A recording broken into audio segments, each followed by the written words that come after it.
அஸ்ஸலாமு அலைக்கும். Hi friends, எல்லோரும் எப்படி இருக்கீங்க? நான் ரொம்பவே நல்லா இருக்கேன். ஒரு குட்டி மினி விளாக் பார்க்கலாமா? மார்னிங் எந்திரிச்சதே பார்த்திங்கன்னா 10:30க்கு மேலே ஆகிடுச்சு.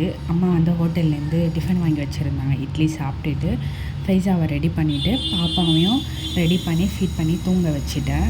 கொஞ்ச நேரம் ரெஸ்ட் எடுத்துகிட்டு மத்தியானம் லன்ச் வந்து அம்மா சிக்கன் பிரியாணி தான் செஞ்சுருந்தாங்க.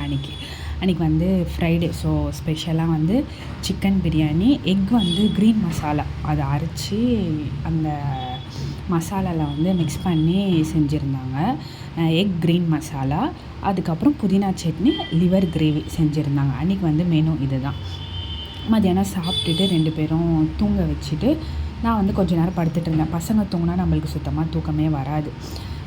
இந்த மாதிரிலாம் யாருக்கு இருக்குது அப்படின்னு சொல்லி, மோஸ்ட்லி இந்த மாதிரி தான் நிறைய பேருக்கு இருக்கும் அப்படின்னு சொல்லி நினைக்கிறேன் நான். பசங்க தூங்கினா நம்மளுக்கு தூங்க வராது, நம்மளுக்கு தூக்கம் வரும்போது பசங்க தூங்க மாட்டாங்க.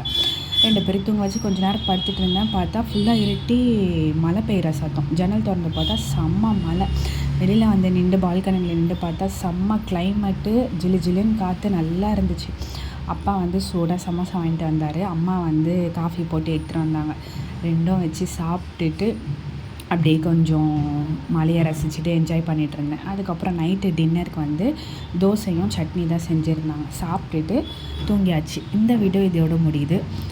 நம்ம வீடியோ பிடிச்சிருந்தா லைக் பண்ணிக்கோங்க, மறக்காமல் சப்ஸ்கிரைப் பண்ணி வச்சுக்கோங்க.